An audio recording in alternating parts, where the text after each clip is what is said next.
nitamuomboleza Betibayo mpaka siku ile nitakufa. Maana alikuwa mama wa watoto wangu. Watoto wangu wataomboleza mama yao mpaka siku ile watakufa. Wao watu wengine unawaona huku wataomboleza alafu kisha wasahau. Lakini mimi ambaye alinizalia watu wawili nitamuomboleza mpaka kufa kwangu.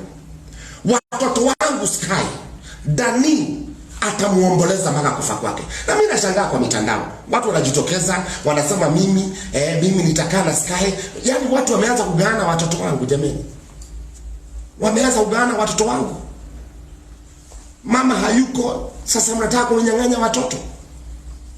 Na flying kwa maana ya Betibayo alifanya cooperating iwe very easy.